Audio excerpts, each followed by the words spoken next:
Hello, friends. I'm so glad you're here. So, this month in June, we're kicking off a new series entitled There Was Jesus. If you are new here, welcome. And if you've already heard this message, as it will be playing before the June and July episodes, feel free to skip ahead.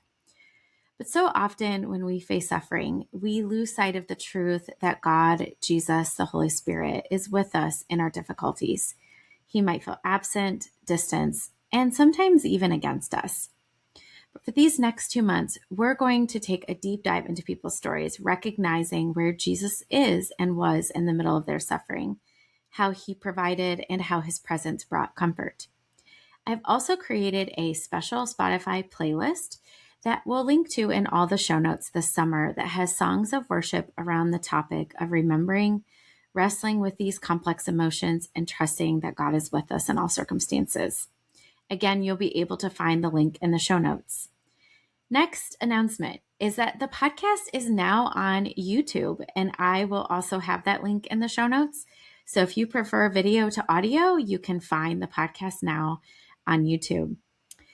Then lastly, the last announcement is for the month of August, I'm going to be taking a much needed sabbatical, and then we will be back together in September, starting off the fall with a series on caring for the caregiver. You're going to be hearing from some licensed counselors, and it's a series you're not going to want to miss. Hello, friends, and welcome back to This Unexpected Life. I'm your host, Carrie M. Holt. Today's conversation is one that I think will resonate with so many parents who have found themselves walking a road that they never expected. My guest today is Brianna Johnson. Bree is the mother of 3 boys and a woman who understands firsthand the complexity, beauty, and challenges of parenting a child with significant needs. Her oldest son has a rare genetic condition called Bainbridge-Ropers Syndrome. And when their family first received the diagnosis, there were fewer than 150 people in the world known to have it. As you can imagine, that kind of rarity can make a family feel incredibly isolated and alone. But along the way, Brianna has discovered something powerful, that community doesn't have to be close by to be meaningful. She found it online, and that the people God places in our lives become a huge part of our support system. In today's conversation, she shares about what it's like to raise 3 boys and to celebrate what she calls Inchstones instead of just milestones, and the importance of letting people into our stories when the journey feels heavy. This episode is a part of our There Was Jesus series, so we're also going to talk about one of the ways that she experienced God's presence in an IEP meeting where it went really well and not horribly, how suffering causes us to lose sight of God's presence because we play the blame, fairness, and comparison game, and a practice that will help you slow down to notice where Jesus is in the hard moments. If you are a parent navigating a rare diagnosis, feeling isolated and alone in your journey, or wondering where God is in the middle of a hard season, I think this conversation will encourage your heart. Enjoy my conversation with Bree Johnson. Well, welcome back to this Unexpected Life podcast. My guest today is Bree Johnson. Hi, Bree. It's so good to have you. Hi, Carrie. Thank you for having me. I'm excited to have this conversation, and it's been really fun because I enjoyed sitting across the camera from other moms, and I wish we could be in person and have a cup of coffee and chat, but I'm excited for you to share your story. Yeah, I love the opportunities we have to connect, especially with other moms, other parents, and families who have a similar experience, even though all of our experiences are so different. But there's something really comforting, I think, in knowing that there are other people out there who just totally get it. Yeah, for sure. So could you just start with a quick overview, yourself, your family, maybe where you're from? Yeah.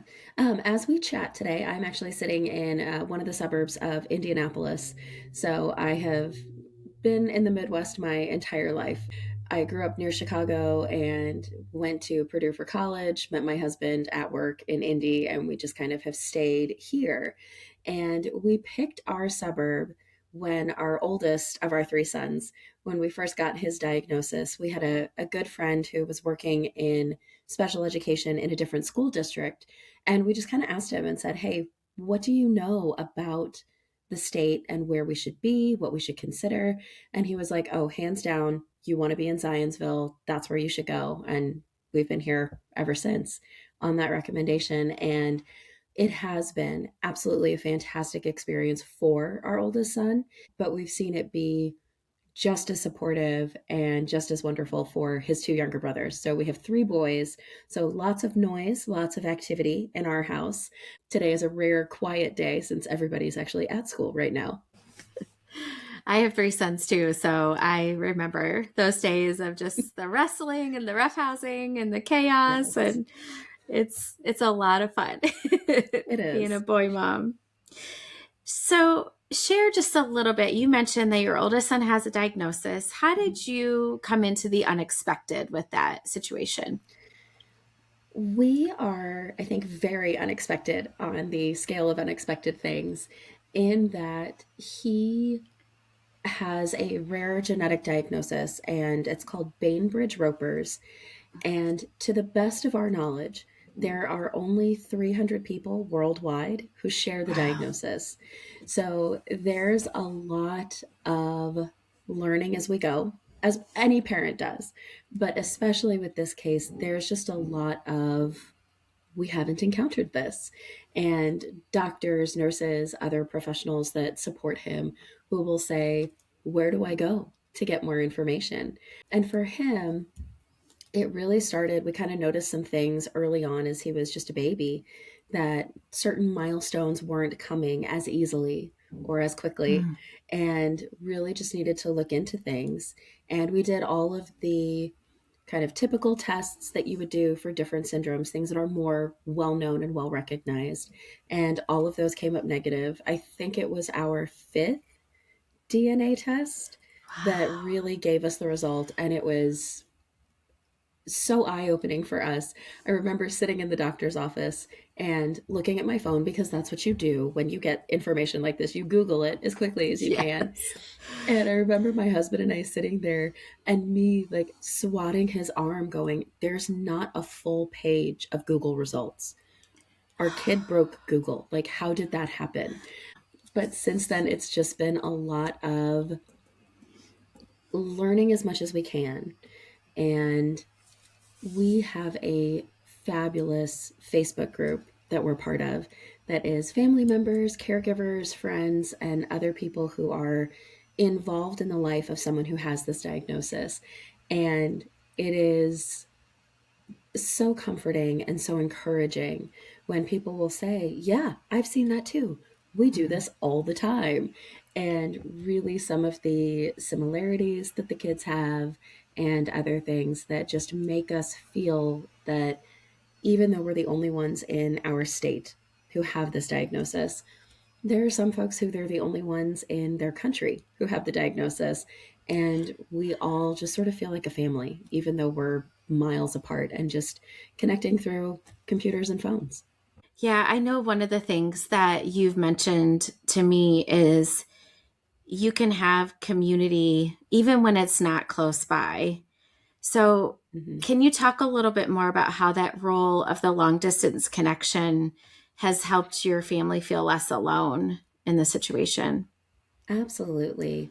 There have been different types of medications that have been recommended, or Mm. different types of therapies that we've been interested in pursuing for Walter. And being able to say, hey, does anybody have experience with this type of prescription or this type of avenue? We know that all of the kiddos who have this diagnosis, for whatever reason, they all love water and playing in the water, being in a swimming pool. So that's something that we've really explored for him, is how do we give him more independence?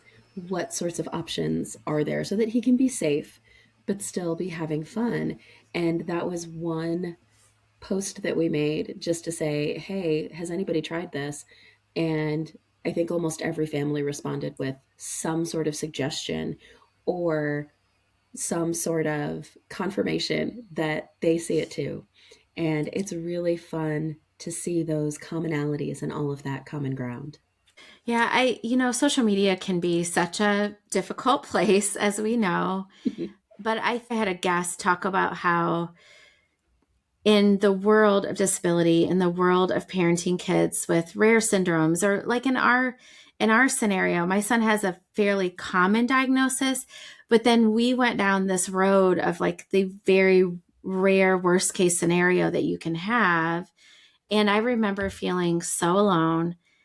So, like, okay, my kid doesn't have regular spina bifida. So now what? What does this mean? So isolated. And I think there's some redemption. I think there's some redemption through Mhm. Facebook. And back in the day, it was Yahoo groups before social Oh, media yeah. existed because my son's 19. But it's just, there is this way that it can be a safe place and you can find your community and connection. Do you have any advice or encouragement? Maybe there's a mom listening who is just nervous about getting out there and finding her community. She feels really isolated. Do Mhm. you have any encouragement for her? I think one of the scariest things that we did was just talking to people about what was going on with him. And some of that for us was leaning on other friends who were in the area who have neurotypical kids who are not experiencing the same sorts of challenges that our kiddos are. And just letting them know, I'm going to be excited when your kid does something. I want to celebrate that with you. I want to share that with you, even though as a parent, I'm not having that same experience. And there are going to be times where I don't expect you to be a clinical expert on my child's diagnosis, but there will be days where I need to vent. And there will be days where I need someone to recognize me as more than just the mom of a medically complex child. And I'm going to need us to go to lunch. I'm going to need us to go shopping. And being able to do that and say very clearly, what is the support? What is the expectation? Because I think so often we have people around us who want to be involved and they want to step in and do what they can for us and for our kids, but they just don't know how. And I think when people don't know what to do, they just don't do anything. Yeah. I know. I think one of the things I hear you saying is stepping out is scary, vulnerability is difficult, but we're also, as moms of children with disabilities and special needs, we're not always over here, angry and bitter at the world Mhm. because everyone else's kids get to do different things and neurotypical things. I love how you said we were willing to celebrate with our friends and their kids reaching those different milestones, but also being willing to share what you needed and Mhm. how you could be seen and supported in those moments. Relationships are always that back and forth, right? And I think that's a good example of, supporting one another as moms and helping to choose community over isolation. Yeah, absolutely. So I know you're raising three boys who have varying interests and varying needs. What has helped you balance their care with your oldest son's complex needs, but also being able to nurture the siblings? A lot of questions we get, a lot of questions I get with the podcast is how do we meet the needs of all of our kids when they are so different and so varied? We have kind of this running statement that my husband and I will say to each other that makes us both laugh a little bit. And it's this idea of we're going to have to take two cars. And if we go somewhere as a family, there is a very good chance that Walter is going to get completely overwhelmed by the number of people, the noise, the heat of wherever it is that we are, because he's very sensitive to that. And he may be done with the family outing after 45 minutes or an hour. But if it's a whole day event or a half day event and Oscar and Arthur want to stay, we don't want them to have that limitation. So we'll drive separately. And that way we can handle things that need to be handled for Walter, but still give them a chance to participate. And we are extremely fortunate that we have engaged grandparents who are within 10 minutes of our house. And our grandparents who are all right here, they come and participate. So if we do have to leave, they get to stay and be part of the baseball game and things like that. And it's as they get older, we're able to have more conversations to explain to them, here's what Walter needs today. So here's what we Mm. can do. And they're really open to that. They're very patient, they're very understanding. And we've actually seen that spill over to their relationships with their other peers and their friends. Yeah, I do think that God just gives this unique compassion for the siblings. And especially when parents are open and, like you said, you're communicating, you are able to say, you know what, we're going to do this today. And it's going to look this way for Walter. It's going to look this way for for the rest of you. And I think when our kids see that we're making the effort to not just have it all be even and Mhm. fair. And I think that's one, pitfall, one rut we can get stuck in as moms is everything has to be equal. Everything has to be the Yep. same. And I see you explained how you're making each kid's needs be met in individual ways, which is so important. It's really good. And we try to, between my husband and I, once a month, we each try to do something one on one with Walter's brothers, because even if it's just something as simple as let's go to the library together, Yeah. or when we have their doctor's appointments, their regular checkups, we have a little coffee shop that I take them to in the morning. And it's like, well, you don't have to go to school bright and early today. We're going to play hooky for a little bit, and we're going to have a giant cinnamon roll and something. And we're just going to sit and we're just going to talk. And that has been really helpful for them, not only to have those one on one experiences, but to be acknowledged as it's not just that you're different from Walter. You are your own person, and it's okay for you to like different things and want to try different things. And as much as we can, you're going to get the time to do that.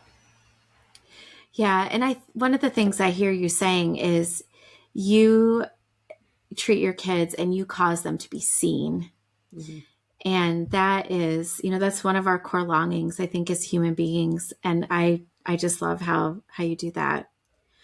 So I know one of the things that you mentioned is that you talk about celebrating inchstones instead of just milestones. Can you explain what that means and how your family celebrates progress, how that's changed because of that?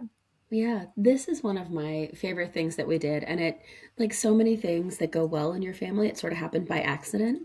Yeah. And my husband and I, we were having one of those days where milestones were not being hit. And as much as you logically understand it, when you have a diagnosis, there's always a part of you that is a little bit sad. And you're curious about, am I doing enough? Is he doing enough? Are the teachers doing enough? The therapists, the doctors, like all of the people.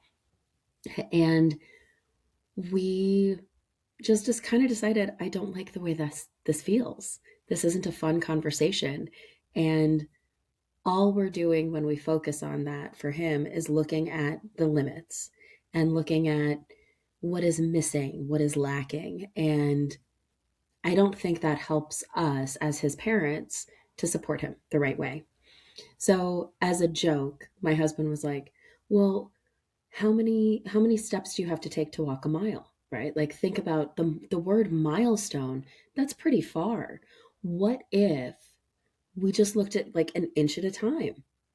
And that's kind of how that concept came up of the Inchstones. And it's, yes, we're excited about him taking his first steps, but that didn't happen until he was 4. But we had the crawling, the exploring, the sitting up independently, the he took a step, he jumped, he like all of these little things. And for all of those friends that we got a chance to say, we want to celebrate with you, every time we had anything that was seemingly minor, they were thrilled. And we got to share so much of what was going well, and just hearing from everybody, whether it was in that Facebook group, whether it was friends socially, just hearing people say, we're so excited every time he does something. Like, we want to keep hearing about it. And we were like, oh, well, thank you for celebrating my baby with me. I appreciate that. And we kind of laughed because it's like we have so much to celebrate. And it's really easy to forget those things. Yeah, it is. It so often, especially I think doctors and, medical lists and evaluations for school and all those kinds of things focus on their limits and their lack. And I love how, as a family, you are choosing to focus on what is and what is good and the growth, even if it's just the inch. And you're right, there's a lot of steps in a mile. Yeah. There are. There are. I think this segues really well into the podcast series that I'm doing for this summer called There Was Jesus, because there's so often when we face difficulties, when we face that, 1 in 300 or 1 in 150 diagnosis, that we can forget that God is with us in those moments. And some of it makes sense because what we believe about him and his character isn't necessarily fitting with how we feel and the despair and all of the chaos of those moments. Is there a moment that you've experienced in your journey where you can look back now and say, I saw Jesus, God was there in that moment? I think we've been extremely fortunate and so blessed that I think we have more than one. And the one that stands out to me the most was sitting in our very first IEP meeting. And every parent has heard the horror stories that are out there about not being able to find the right services, the right support. All of that is out there. But for us, we walked into it and decided we're not going to have that experience. That's not what it's going to be for us. And my husband is a former college rugby player and he is built that way. So he comes in and he is like leaning forward on the table and he goes, listen, before we start this meeting, there is absolutely something that you all need to know. And he goes around the table and he locks eyes with each person. And you can see this room, like everybody is tense, everybody's nervous. And he goes, thank you. Thank you for being on Team Walter. And then he leans back and he relaxes, and you could hear the collective sigh going around the room. And in that moment, we just kind of sat there and we're like, we moved to be in this place. We had the resources, we had the support from friends and family to be like, yeah, pick up and move, go somewhere different, do all of that. And we have had nothing but confirmation every step of the way that the little nudges we've had have been pushing us to be in exactly the right place. We have the right doctors.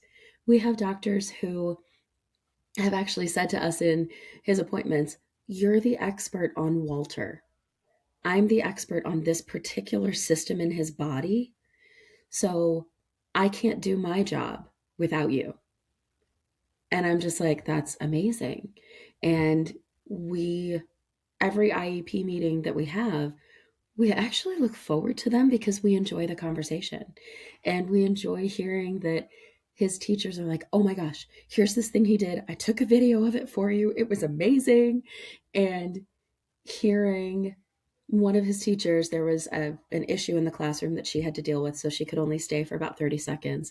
And she was like, listen, Bree, long story short, I love your kid. He's doing great. I'll send you an email later, but he's awesome. And then she left the room. And I was like, I think we can be done now. I think I've heard everything I needed to hear. But it's this, I see the way he impacts everyone around him Mm-hmm. and how he brings joy and laughter and silliness and goofiness everywhere that he goes. And he just brightens every room that he's in, and he's allowed to do that. Yeah. And it's really fantastic. Yeah. And I think one of the things that I notice in that story is there's this, it's not an us versus them, which Hmm. so often and I know that parents, more often than not, they do come up against conflict and walls and an inability to be a part of the team, to serve Hmm. the child in the best way possible. But the truth is, I think there are a lot of stories just like yours where Yeah. Jesus is there, he's helping pave the way, but we just don't talk about him enough. We don't Yeah. talk about the positive. You just hear all the horror Hmm. stories about IEP meetings and how you had to fight, and there were tears, and Yeah. certainly they are difficult, but I think we need to share those stories. I think it's so Hmm. important. Yeah. So I think, suffering can really narrow our vision and make us feel like we're alone. Why do you think sometimes in hardship that we lose sight of God being there with us? I know for us, one of the things that I have struggled with is I am an extremely logical thinker. Step one leads to step two, which leads to step three. And everything is nice and ordered. That's how I prefer things. And that obviously with the diagnosis is not going to be the case. And it's very easy for me to get caught up in but I did all the right things. Hmm. I did what I was supposed to do. I followed the directions. Why did I not have this outcome? So there have definitely been times where it's been easier to blame myself for what is in the moment something that I think of as this went wrong, as opposed to this is part of a bigger picture. This is part of a bigger plan. And I don't have to be able to see it, but it's Hmm. very easy to want to have that control and maintain it. And when I Hmm. feel like I don't have it, to go into that place of blame or that place of anger and that place of comparison where I did everything right, but my child is struggling. There are people out there who didn't follow the same path that I did, and they're not having any of these issues. How is that fair? And I think for me, that's a little bit of another opportunity to see God at work is there is absolutely a reason why I'm his mom and nobody Yeah. else is. Yeah. And, we've laughed, my husband and I, about this idea of, you get it because you get these challenges because you are strong enough to handle them. And he's like, well, I don't know about you, but I'm pretty sure I could bench press a Buick. And I could, I think, with all of this. And it's like, I get it. I can handle this, but I'm positioned well to advocate for him. I'm positioned well to not be afraid to push back in a doctor's office and say, I don't think that's going to work for us. What's another Yeah. option? What else can you come up with? Yeah. And being able to joke around as he's about to make the transition into middle school and he's more ready than I am. And saying to the teacher that I know is going to be supporting him there to be like, listen, I know you're going to do an amazing job with him, but I need you to tell me what I need to do for you so that I can be your favorite parent because that's just where I want to be. And it's finding those things and those places where I can make a difference and recognizing that the bulk of it is just not up to me. Yeah. And some parents could be listening and maybe they don't feel the same way. They don't feel like they're equipped. They feel like, this is too hard. I'm not sure what I'm supposed to do. Do you have any words of encouragement or wisdom for them? I think you are absolutely going to have days like that. Even when, for the majority of the time, you're like, you know what? I think I got this. Every once in a while, there's a day where I'm just like, I have no idea what I'm doing. Yeah. And I think some of it is giving the people around you grace by telling them what you need and telling them how they can show up to support you on those days. And some of it too is giving yourself grace. Yeah. We sometimes, as the parents of these kiddos, we feel like we're doing superhuman stuff, but we're still just regular humans. And we're going to have tough days. And it's it's giving yourself room to learn, to say, I don't know how to do this. This feels really hard. One of the best pieces of advice I got when he was a baby, it was before he was even born, was an older woman in her church. And she said, no matter what it is, no matter what you're feeling, you have to put yet or for now. Like, this is really hard for now. The baby isn't sleeping through the night yet. And I think that has really helped carry us through those challenging times where it's like, hey, this is really uncertain for now. This therapy isn't giving him any results Mm-hmm. yet. Yeah. And just recognizing that with email, Amazon Prime, all of those things, we're so used to an instant Yeah. response and gratification. Yeah. Sometimes the things that are really important, that are really powerful, are going to take time. And Yeah. that's okay. Yeah. And I think too, that helps you to kind of see the eternal perspective, right? Like, my child is going through this for now, but one day they will be Yeah. completely healed and in heaven. And Mm-hmm. also, I think that goes back to what you were talking about earlier with the Inchstones of just, I've been having these conversations lately, just even about my own son and just his journey of, because we're so close to the situation, we don't notice the changes. We don't notice the growth we miss. And maybe some of it is just because our goals are too lofty, or we're trying to make our child as normal as possible instead of appreciating and accepting them for who they are and looking at the gifts that they have in this moment right now. And I think I think that's the message that you are sharing today, which is Mm-hmm. just so beautiful. And you're right. We are not very good at waiting, are Oh, I'm we? terrible at it. Me I'm absolutely too. terrible. Yeah. We just want that instant. We want to see Mm-hmm. the instant therapy working and the instant this. And my oldest is 22, and a little bit you get to see the fruit, right, of the years of Mm-hmm. sowing the seeds and the conversations, like you said, and all of that. It's nice to see it eventually, to be able to see a little bit of reaping what we've sown along the way. Yeah. So, do you have any practices that you do that just help you to slow down and notice where Jesus is and where he's been working? One of my favorite things to do is at the beginning of the day. And I am definitely not the person who is up at like 5:30 in the morning.